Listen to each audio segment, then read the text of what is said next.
Hi guys, welcome back to my channel. ಇವತ್ತಿನ video start ಮಾಡೋದಕ್ಕಿಂತ ಮುಂಚೆ ನೀವು ನನ್ನ ಚಾನಲನ್ನು ಸಬ್ಸ್ಕ್ರೈಬ್ ಮಾಡಿಲ್ಲ ಅಂದರೆ ಸಬ್ಸ್ಕ್ರೈಬ್ ಮಾಡಿ, ಅದೇ ರೀತಿ ಪಕ್ಕದಲ್ಲಿರುವ ಬೆಲ್ ಬಟನ್ ಟಚ್ ಮಾಡಲಿಕ್ಕೆ ಮರಿಬೇಡಿ.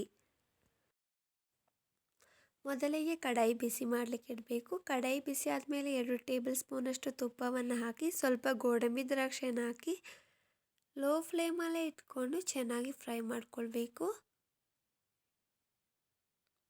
ಗೋಲ್ಡನ್ ಕಲರ್ ಬರೋ ತನಕ ಫ್ರೈ ಮಾಡಿಕೊಂಡ್ರೆ ಸಾಕು. ಈಗ ಗೋಡಂಬಿ ದ್ರಾಕ್ಷಿಯನ್ನು ಸಪ್ರೇಟಾಗಿ ತೆಗೆದಿಡ್ತಿದ್ದೇನೆ.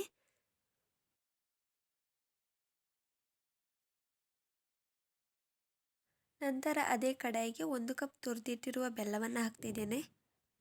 1/4 ಕಪ್ ನೀರನ್ನು ಹಾಕಿ ಚೆನ್ನಾಗಿ ಮಿಕ್ಸ್ ಮಾಡಿಕೊಳ್ಬೇಕು. ಮೀಡಿಯಂ ಫ್ಲೇಮಲ್ಲೇ ಇಟ್ಕೊಂಡು ಚೆನ್ನಾಗಿ ಮಿಕ್ಸ್ ಮಾಡಿಕೊಂಡ್ರೆ ಸಾಕು.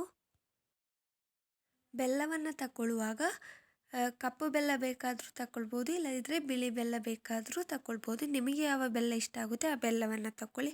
ಹಾಗೆಯೇ ನಿಮಗೆ ಸ್ವೀಟ್ ಜಾಸ್ತಿ ಬೇಕಂದರೆ ಬೆಲ್ಲ ಜಾಸ್ತಿ ತಗೊಳ್ಬೇಕಾಗುತ್ತೆ. ಸ್ವೀಟ್ ಕಡಿಮೆ ಬೇಕಾದರೆ ಬೆಲ್ಲವನ್ನು ಕಡಿಮೆ ತಗೊಳ್ಳಿ. ಇಲ್ಲಿ ಬೆಲ್ಲದ ಪಾಕ ರೆಡಿಯಾಗಿದೆ. ಈ ಬೆಲ್ಲದ ಪಾಕಕ್ಕೆ 1 ಕಪ್ ತೆಂಗಿನ ತುರಿಯನ್ನು ಹಾಕಿ ಮೀಡಿಯಂ ಫ್ಲೇಮಲ್ಲೇ ಇಟ್ಕೊಂಡು ಚೆನ್ನಾಗಿ ಮಿಕ್ಸ್ ಮಾಡಿಕೊಂಡ್ರೆ ಸಾಕು.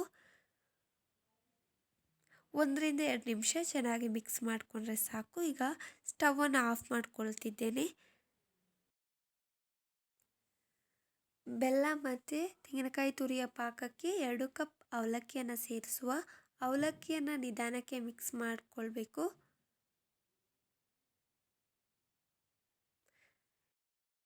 ಮೊದಲೇ ಹುರಿದಿಟ್ಟಿರುವ ಗೋಡಂಬಿ ದ್ರಾಕ್ಷಿಯನ್ನು ಅವಲಕ್ಕಿಗೆ ಹಾಕಿ ಮಿಕ್ಸ್ ಮಾಡಿಕೊಳ್ಬೇಕು. ಸ್ವೀಟ್ ಅವಲಕ್ಕಿ ರೆಸಿಪಿ ರೆಡಿಯಾಗಿದೆ. ನೀವು ಸಹ ಟ್ರೈ ಮಾಡಿ ನೋಡಿ. ನಿಮಗೆ ಯಾವ ರೀತಿ ಬಂತು ಅನ್ನೋದನ್ನು ಕಮೆಂಟ್ನಲ್ಲಿ ತಿಳಿಸಿ.